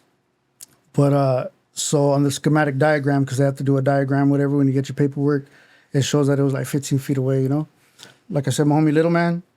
When I got there, I always heard stories about him. He's from the same side. I mean, at the end of the day, the hood is the hood. We only have one clique, but we have different sides. He's from the same side as I'm from, lifer or whatever. And I was homeless before I went in. I was running the streets, whatever. Like I said, I was lost. I was making music, but I was making music homeless. I was on drugs. And there I was sober, so I didn't want to go home. So I pushed my hearing back so I could get to know my homeboy. And honestly, I was up. I was scared of going home and getting high again, So I stood there longer. And then after a while, I'm like, what am I doing here? At the end of the day, I gotta be a man. You're like, hey, you snapped. Like, okay, let me. Because I gotta be a man, Yeah, yeah. I gotta be a man and just experience this shit, and just try to make the best decision, So that's what I did. And you went home. Yeah, I did good for like 4 years. 4 years sober. I was sober. Who picked you up, or what? Did you ever have? Let me ask. Did you have any pen pals? Did you Yeah, Because I mean, you were rapping, and you obviously there's girls and stuff, So yeah, tell me no, about for sure, I did. Your smile. Yeah, because my homegirl posted my address on the internet. Oh whatever. shit! So Fan mail I would get fan mail from like Norcross, Georgia, Tulare County, Texas, Indiana, like all this shit, So like people used to trip out on me, especially my Sally and shit. It was cool. It make it feel good, Of course, yeah. Feel good and shit. And so yeah, I had some pen pals and shit. Pictures, everything. All that. Yeah, for sure. Like that's like the icing on the cake. Like a letter's cool, When you get a picture too, like that's. You're like, oh yeah, dope. Yeah, No, I get it. Because when you see like, say you get a new Sally, whatever, like one of the first things they say, like, hey, let me see pictures. Yeah, no, I know. Yeah. So that's like the icebreaker when you meet somebody and shit. When you get a new see Sally. pictures, yeah. No, for sure. So you came home, you started straight to rap, right back, or how did that go for you? Nah. To be honest with you, like I could have been way farther with this music than I am. But the streets always like had a hold on me. And not only that, like I don't know why, like I just like lose inspiration, lose like me, I don't know, I have like a one-track mind, If I'm doing good, I'm trying to just do good. I can't be doing all kinds of other shit, So I just worked. I went to school, actually. I went to machinist school. I became a CNC machinist, That's cool. I got a job with Toyota. First, I worked at a firearms spot, so I was just doing that. And plus, it's all new, Before, when I was in Centinela, that was my first job, canteen ever. I never had a job before, So, and it felt good making that 27 cents. You know what I'm saying? Yeah, way to work. Money. I was still going home every day with a fat ass bag of store. It wasn't about that, but it was just like, okay, like this is what work is, So when I got out, just like that experience, whatever. So. It wasn't until like I was having my first kid that I kind of got back into the music because I don't know, it just inspired me. It inspired me.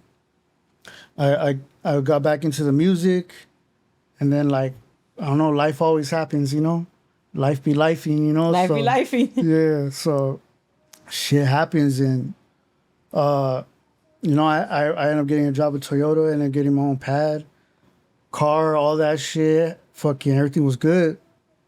And then my company moved to Arkansas. Oh. Because the cost of living was cheaper. Offered me a position out there. I didn't take it. And because I'm not going to leave my kids. Okay. Because me and my baby mom had barely separated. And which was a hard thing for me to do too at the time, Because like, I don't know.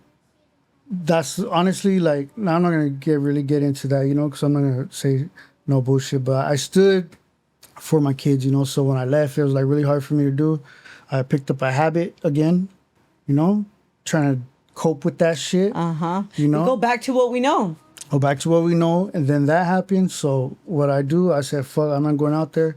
Went right back to the hood. Went to the M Motel. I lived in the M Motel for like 3 years. Really? Yeah, paying for a room every day, hustling like. So I just went back to like Zero. the bottom. Yeah, went back to the bottom and shit.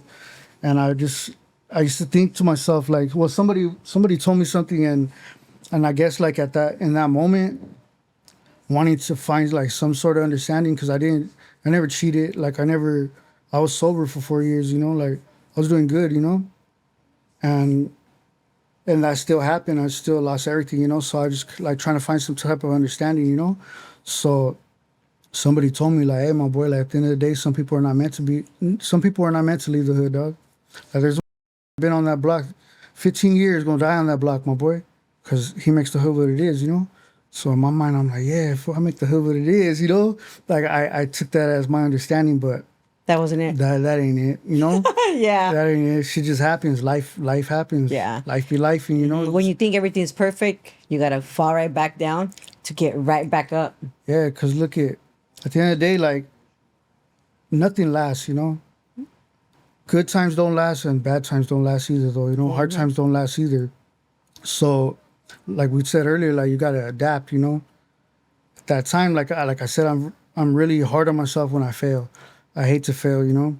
Not only that, like, I have my kids with me and all that shit, so, like, now I'm here, and I just felt like, I just really took it personal, full-fledged with the drugs, full-fledged with the gang shit, you know? And you're already bigger now. You're like what, 25, 26, At this time, 27? probably like 27, 28, you know? No, You're still young in your 20s. Because I got out when I was like, let me see, 19, 20, 20. Yeah, probably like 27, probably 27, 28. So, ended up there. And then, like I said, off and on though, I would do the music. Okay. But I always do music when I feel like The low. the worst, you know? Because that's like my only positive way of channeling that shit, or getting it out, you know? Got it. And like I tap into that shit really well. Like I could really explain, you know, What you're feeling. what I'm feeling. So that's like when the best music comes out, you know? Even though it's like that's my best music though. Yeah, well, I mean, we want you to make more music. Yeah. But we don't want you to make more music if you have to be like that, because that's not a good place to be at. Nah, but you know what? That was a different mentality than I have now. Oh, you know? good. That was still, it was like growing pains type shit, still learning. Yeah. And I mean, I'm always learning, you know, we're always learning, but at that time, I still like, it had already been like 4 years from when I was in prison. So like all that motivation, the knowledge, all that shit, it kind of gets drowned out, you know, with life. Yeah. You can't read. I can't read out here. Like it's different. When Oh, for sure. it's way different, you know. So I just kind of like lost focus, you know, whatever. But I always love music though. Like music, I just wish I would have really took it more seriously, you know. Right now, I'm getting there though. I'm doing it again, you know. Good. I'm getting it. I'm doing it, a lot of music again, because I just see like maybe I could do something with it. You know you could. Yeah. It's not maybe. You could. You know? But just when you get to a certain age, You're like, fuck, I'm too old. yeah, that's how I feel. I feel like, I don't know, maybe I'm too old for this shit. But I mean, when you look at people like Jay-Z, like people, you know, like, They started late. yeah, they really blew up late, you know? I don't know. I don't look at it like my goal is not to blow up. It's not. Just my to make goal, music. Yeah, it's to make something dope, you know? Because I hear some shit, I don't like it. I hear you. You know what I mean? Like I hear shit, I don't like it. And just to make something like, something real, something honest, something authentic, dope, solid, you know? For sure. That's what I want to do. So I'm dropping an album this month Oh, nice. with the homie YB. I believe it's on the 20th. Oh, that's another thing too. I got a show on the 29th in Santa Ana with YB. So, but anyways, so I'm dropping that, and then my solo album. It's been like 3 years? It's been sitting on the. I haven't released it.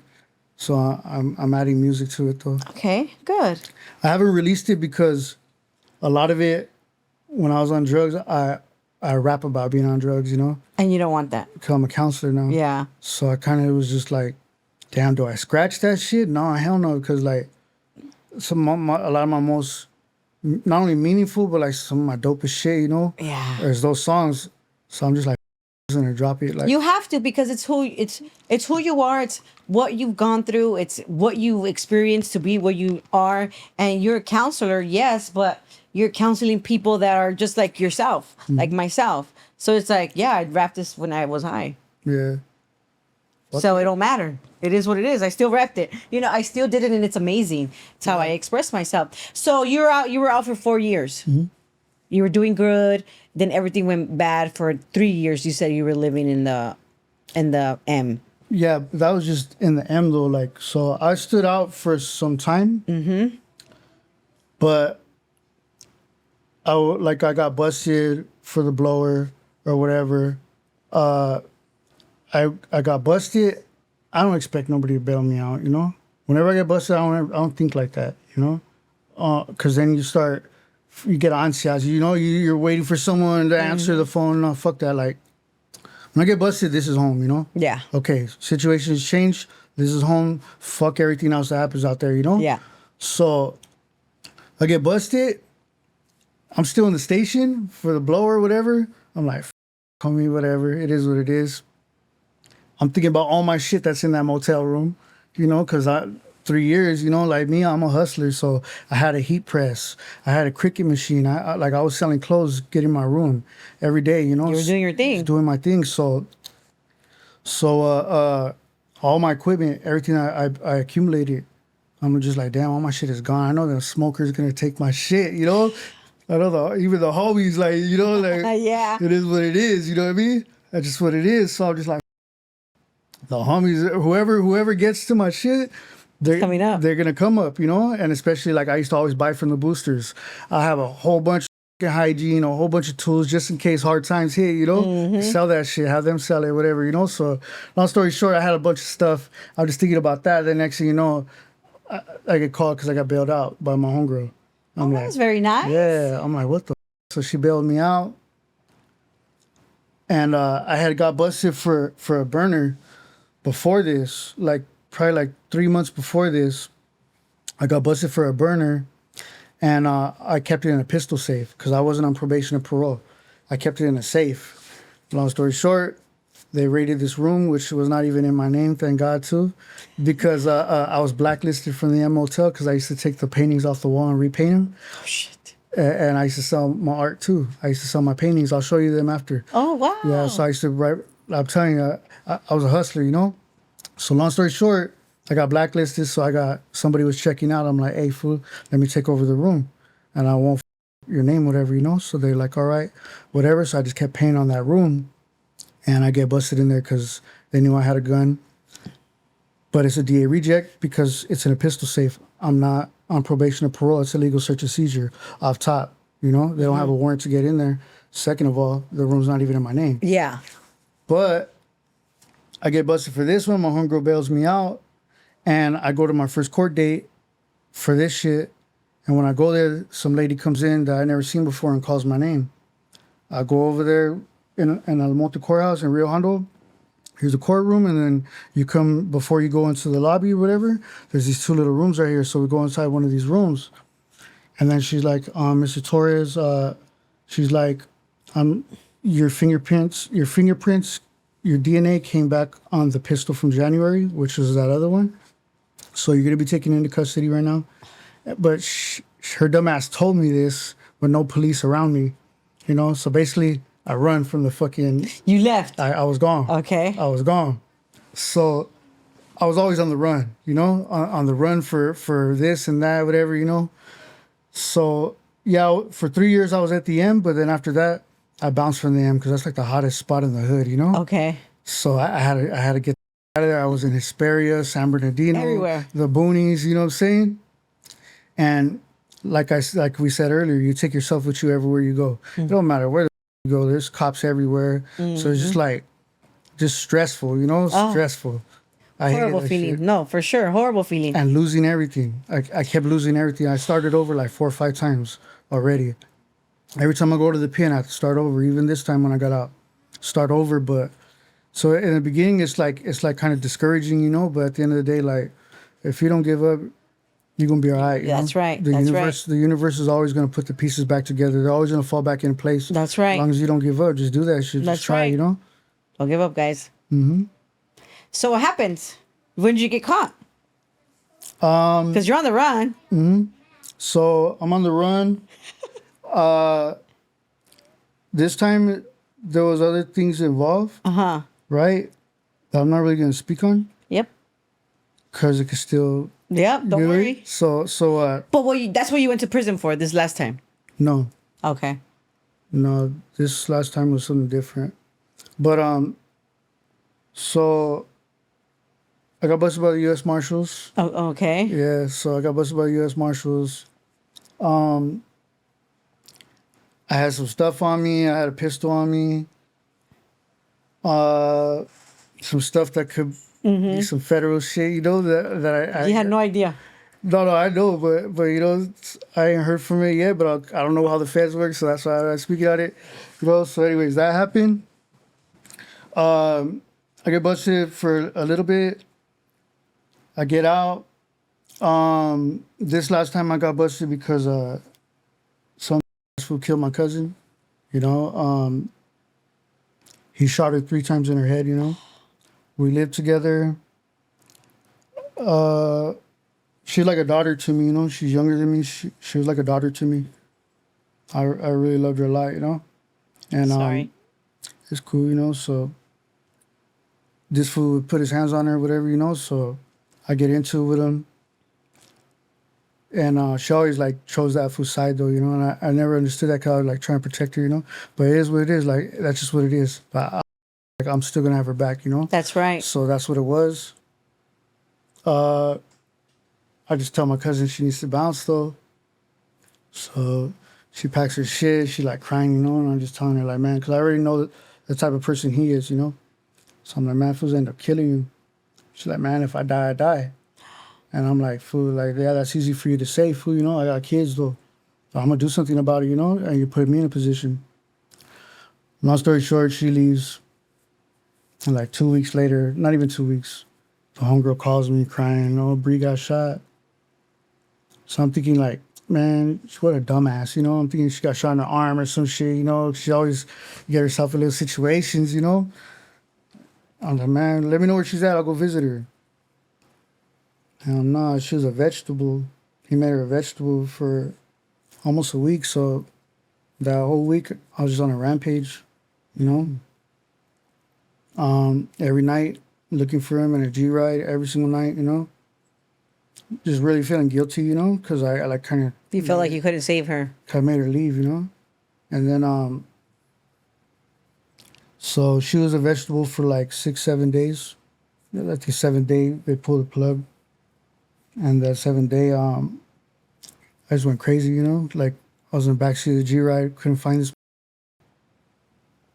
My cousin didn't want to come, like, for some reason. He didn't come with me any of those days. I felt some type of way about it. But I didn't say nothing because I just was, like, in my own world. Were you high as well? Okay. So she dies.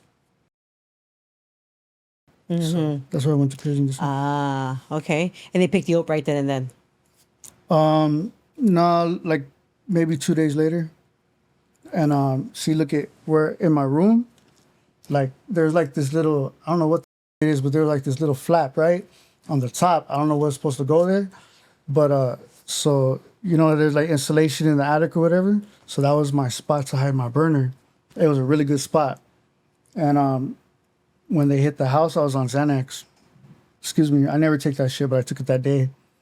And I was so fucking out of it that when they started pounding on my door, I'm like, I put my shit in the drawer, like thinking like that was gonna do something, you know. They found it, so I went to jail for that.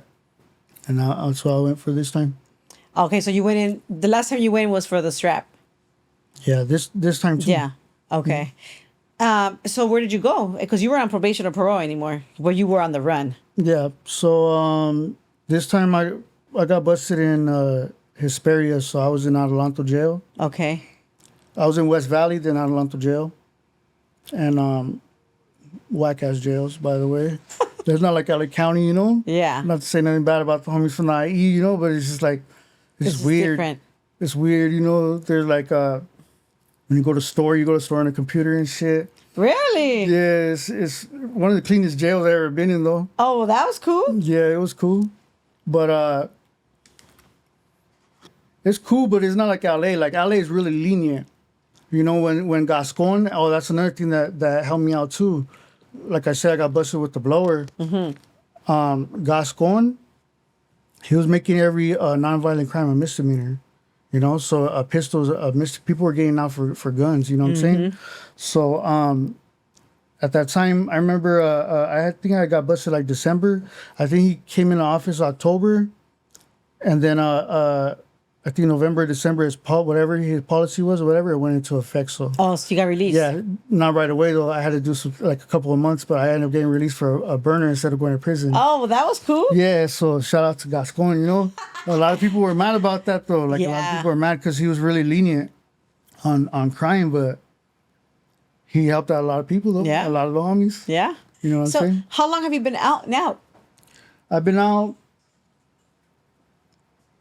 I think like almost 3 years. Oh, good. So in that time frame, I went to rehab when I got out. 'Cause, I had got busted in Pasadena for a pistol, and that's when the U.S. Marshals got me.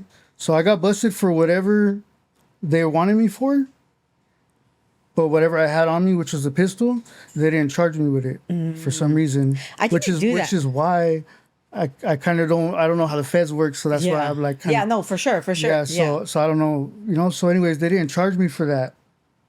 I did my whole term, and like 3 days before I got out, I already knew that I had a warrant in Pasadena for that pistol. So I put in a fucking what's it called? When you ask them to pick you up like for a trial or whatever. What's that thing I filled out? Like a speedy shit? Yeah, but there's a certain thing that you fill out though, and then if they don't respond, like with a certain amount of Okay, time, I know what you're talking about, but I don't know what it's called either. then you file another one to dismiss it. So 3 days before I got out, I found out they didn't dismiss it, and they They picked you up. they sent me to LA County, which is like the best thing that happened to me because they gave me a drug program, and I work there now. Ah. So they let you go from the LA County and they send you to No, rehab. I got a they give me a program because OR is called or something like that, no? When they release you? no, they didn't release me. I paroled to the county jail. Uh-huh. So I landed in 3600 Able Row. I was right there. From there they sent me to Supermax to the 700s. It was cool. I signed for this program. They sent me to South. I hated South. Why? Lame. It's just way different. Like I don't know, like in MCJ, the cops treat you different, you know? Like nicer? Not nicer, they just Respect? not necessarily that either, just because they are how they are, you know? Of course. But they don't test you, they don't try you, they don't They just let you do your thing. yeah, they Do you- don't try to press you or none of that shit. You know? Got it, got it, got When it. you go to Supermax, you'll meet cops like that. And when you go to South, especially, you're gonna meet cops Okay, like so that. that's why you didn't like it there because that's how the cops at South Supermax, South Wayside or whatever. Yeah, it's just way different, you know. So I just didn't like it. I was like wanting to get the out of there. Yeah, especially because you already been in prison a few times. You already dealt with the worst. You're just ready to get out. Yeah. So I ended up going to a drug program Was this your first drug program ever? ever. So I knew that I wanted to be sober still, you know. Yes. I just didn't know how to stay sober. Yes. And when I went there, I learned how to stay sober, you know. When I first got there, I just didn't really take it seriously. I'm just like, fuck, you gotta go to a gang of groups and shit. Like, this place, you know. But then I would sit there and I'm like, dude, if I had to sit here anyway, why am I gonna sit here with a stupid ass attitude for, you know? Might as well listen, you know. Yeah. Get something out of it. Like if you didn't need it. Yeah, so I did. I did listen, you know. I did pay attention and shit. Then I seen a counselor that looked like me all tatted. it kind of inspired me. So right when I left residential to outpatient, I signed up for East LA College right away. Went to Homeboy Industries, so I had a job and I went to school. Good. So for addiction studies. I need to do addiction studies. It's cool. You know what? How do I do that? Can I take a class? Yeah, the addiction studies is what I took. So that's where you take to be a SUD counselor. And honestly, Sorry. How long was that? I went to school for like 6 months. I'm not done. So it's like a year thing. But I learned so much about myself, you know?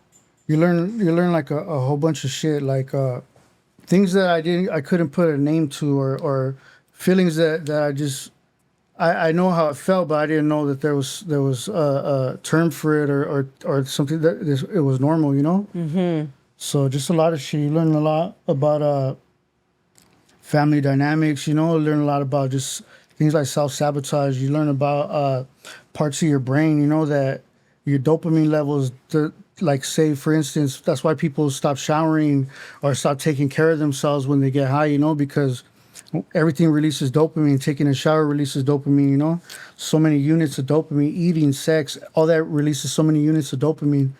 But meth, particularly, is like 20 something units of dopamine, you know? All these things are all down here. So pretty, like after a while, that's all, this is the only dopamine that you're looking for, you know? Yeah. That's your, you know, but so it's just like seeing like the scientific part of it. You're just like, it makes sense, it makes you know? sense. Yeah. It makes sense. So I'm just Like, I don't even want to shower. I just want to go look for my shit. oh, dirtbag shit, you know what I mean? Like wearing the same socks for like a week and shit. That's you know what I mean? horrible. It is, but hey, It is what it is. yeah, Supposed to when be you're doing homeless and shit, that's Yeah. what it is, you know? Yeah. Turn the inside out. You know what I mean? That's it. Hey, no, I get it. You know, wash it. You don't even wash them by hand. What? You just- have to, shit. I'm saying when you're homeless, you just fucking turn them inside out. You just like, That's true. No, that is true. you know, no, you definitely wash them by hand, bro. Because like when I think back to it, like man, when I was homeless, like the only time like, I'll take my shoes off to take a shower or whatever, put them right back on, you know, so like my feet didn't breathe. So whenever I go to jail, like it was just like I said, that's the time to reset, you know. And then you look back like, damn, if I was really out Shit, there, oh, you're like, that's crazy. doing bad. save my life right now. You know what I mean? Yes, it's good that you say that though. You know, like because you actually did reset every single time you went in there. Sometimes I feel like there's a lot of like back in the days, like homies that are like our age, like that's how they looked at it. I just need to get busted already so I could get this shit together. Now it's like nah, I swear, it like gets even worse in there. that really is the mentality, though. You know, because I know I thought that a lot of times. You know, like damn man, like I really need to go to jail. You know, because that's like the only way I know how to. It's like a hard reset. You know, it's like when you don't got no choice but to reset. Yeah. You know, because if I'm leaning on my own choices, I ain't gonna make the right one. Oh, for sure. For sure, I need that. I need somebody to snatch my ass up, you know? Because you know yourself. Yeah. Everybody's different and you have to know yourself. And how do you feel now? Like, where are you at now? How do you feel now? You've been out for 3 years. You obviously, you have your job, you've gone to school, you know, like, how do you feel now? We're not always where we want to be, Yeah, for sure. but Like I said, good times don't last forever. Bad times don't either, you know? So it's like everything was good for a cool minute, for a long time, you know? And life is life, and you know? Mm-hmm. But it's just something that you gotta adapt to. yeah. You know? As long as you don't lose your job, Yeah, no, for sure. You wanna You'll know be something fine. Crazy? You wanna know something crazy? tell me. So I went to jail in December, right? Uh-huh. I had barely became a counselor. Oh, 'Cause before I was a monitor, but I got a promotion at work. I became a counselor, and then, like you know, like my company seen something in me, you know, and like I didn't even see it in myself when I signed that paper to my duties as a counselor. I was like, damn, man. I just kept thinking, like, damn, dog. Like, I feel like I never been shit, you know? Like, with the music, all that, that's cool, whatever. But I feel like I just never been shit, never really amounted to what I wanted to, you know? Mm-hmm. So, anyways, long story short, I don't know. I really, like, that shit really meant a lot to me, you know, like hell yeah. Oh, you So, accomplished that. yeah, so like it made me work even harder at what I was doing, and then I go to jail because like I said, I caught my case in San Bernardino County. So I had a warrant in Pasadena. I paroled to Pasadena. LA County gives me this program, LA County probation. I didn't know that I was on San Bernardino parole too. So I never checked in all those years ago. Oh, but it's not like you did anything wrong. You didn't know. But I still did the violation though. Okay. And I was at work, so I was gone for all that time, you know? Okay. So 15 days, whatever. But shit, they didn't have to hold my job for me, you know? But they held my job for me, so that was Because they cool. believed in you. Yeah. So you still have your job. Yeah. Everything's good. Everything's good. Everything is how it's supposed to be. Exactly. Everything is how it's supposed to be for you. Everything's the way that it's supposed to be in this moment. Yeah. And as long as you don't get high and you don't lose your job, straight. you're going to be good. You're straight. That's right. That's right. But no, everything's good. Everything's the way that it's supposed to be. Shit happens, you know, but like, I don't know if I said it on camera or if I just said it to Icon or you, but like, it's all in your mentality, you know? You can't just sit there and be like, why this happened to me, you know? You got to look at it like, what can I learn from this, you know? What can I take from this, you know? So Yeah. everything's a learning experience. So that's just where I'm at right now, you know? But, you know, I'm a counselor now. Yes. It's rewarding, you know? Yes. It's stressful too, For sure. you know? Because you Anything in your right state of mind that it's like, right? It's stressful. yes. Because we're sober. And you're dealing with people who are in psychosis still high, you know, so you got to get these people at baseline. You're dealing with their trauma also, you know, you got to tread lightly with certain people, you know, especially the way I look. Yep. People, I had like a couple of clients where like, I don't know, they feel triggered by me, you know, and Really? yes, because not everyone's a gang member, you know, and people do shit to people. Yeah. You know? Yeah. So they probably got beat up by one of the homies or something. I don't know what, you know, they're in the streets getting high. But So we're all the same. If you're sitting there with you, that means he's experienced some craziness and he's Yeah. done some craziness. for sure. And like I hear stories too, like some of my clients, man, that shit is like, shit gets to me, you know, like damn, like I mean at the end of the day everyone has a sad story. Yeah. You know? Everyone has a sad story, but that shit don't gotta define you. That's No, what I it's learned, what you know? make out of it. It's what you make of it out of it. That's And- right. And that's what I basically like, instead of just using it as a crutch to get high or whatever, like use it to help somebody else, you know? Good. Be proud of yourself. Sure. Be very proud of yourself. Before we go, do you want to share anything else? I just want to say, come through on the 29th, come to the show. You know, I'm not really good at that. Like, I'm not a rapper, you know? I'm not like, oh, hey, you know, I don't do all that, you I know? don't know how to like do the promotions. I don't know how to be like, hey, shout out to Yeah. like I don't know how to do that. This is what I do. This is what I like. That's why I feel like I'm talking to my homegirl Yeah, right now, this you is know? what I do. It's therapy. I take it as a therapy session. You know, like it's good to talk. It's good. But so Yeah. yeah, I'm not one of those either. But don't worry.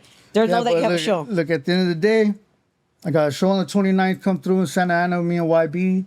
I got an album coming out on the 20th. Yes. You know? And, you know, just stay solid. Yes. Stay solid. Thank you.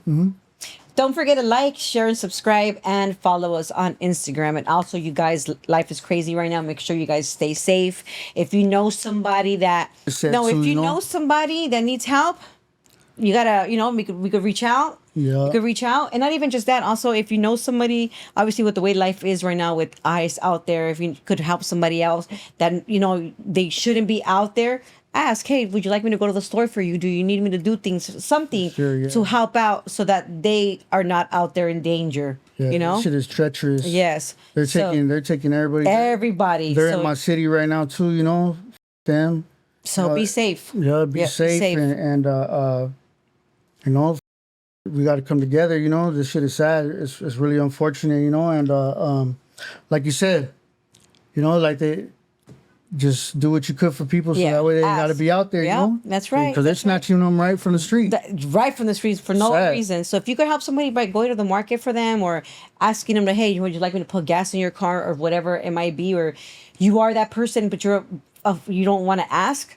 It doesn't hurt. It doesn't hurt to ask. Now, again, with that, have a great day, guys, and happy Father's Day. On the set. Yeah. Happy Father's Day. Shout out Icon Negra. Yes. Thank you for having me. No, you're welcome. Thank you for being here.